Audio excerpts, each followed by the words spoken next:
परमेश्वर के भेद भाई भक्त सिंह द्वारा 12 सितंबर 2021।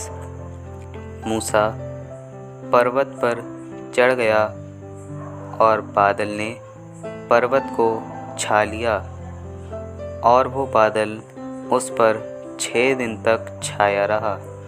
निर्गमन 24 अध्याय का 15 और 16 पद। पूरे 6 दिन तक पर्वत के ऊपर खा जाने वाली अग्नि के समान परमेश्वर का तेज मूसा को दिखाया गया। बाद में 7वें दिन परमेश्वर ने उसे पुकार कर बुलाया। परमेश्वर मूसा के साथ बोल सके इसके लिए पहले मूसा को परमेश्वर का तेज देखना पड़ा। इसी कारण से बादल के बाहर तक वहाँ देखता रहा। पवित्र शास्त्र में 6 मनुष्य की संख्या को दर्शाता है और 6 दिन तक मूसा बादल के बाहर खड़ा रहा जब तक कि परमेश्वर उसके संपूर्ण तेज में ही उसके साथ खुद को जांचते हुए खुद मनुष्य के रूप में क्या था इसे वो जाने।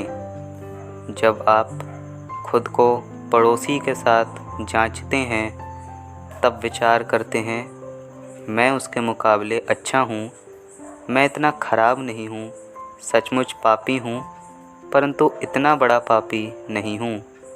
मैं किस रीति से बड़ा पापी नहीं हूँ, मैं किस रीति से क्रोधित होता हूँ। निस्संदेह मैं झूठ बोलता हूँ, प्रतिदिन 2 बार क्रोधित होता हूँ, परंतु उसकी ओर तो देखो। दूसरे मनुष्यों के साथ खुद की जांच करते हुए आप इस प्रकार बोलते हैं।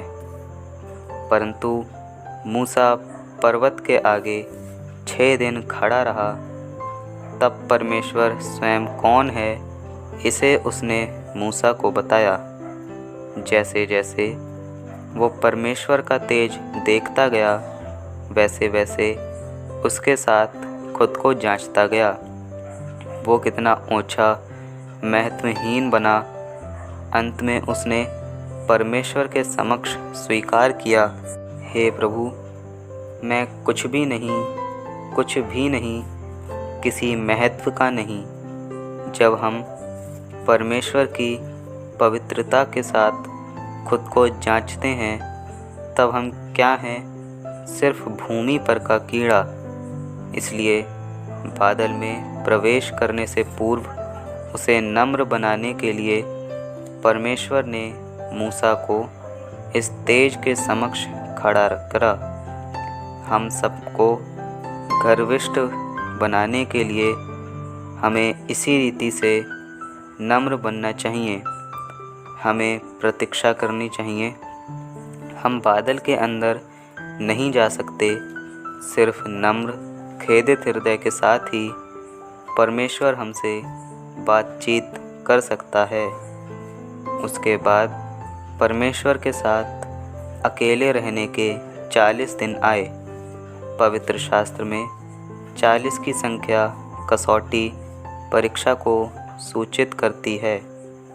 हमारा प्रभु स्वयं 40 दिनों तक शैतान के द्वारा परीक्षित किया गया। इसलिए 40 संख्या मनुष्य की जांच करने की कसौटी को सूचित करती है। मूसा परमेश्वर का मुख, परमेश्वर का दास बन सके इसके पहले उसे हर एक कसौटी में होकर गुजरना चाहिए। ये भी प्रभु का नियम है। जो परमेश्वर का सेवक बनना चाहता है उन्हें हर एक कसौटी में से होकर गुजरना चाहिए। एकांत में और अपने स्वजनों प्रियजनों से दूर रहना जानना चाहिए। भूख, निराश, सब प्रकार की हानि को सहन करना चाहिए। परमेश्वर के साथ अकेले होना ये क्या है इसे उन्हें जानना चाहिए।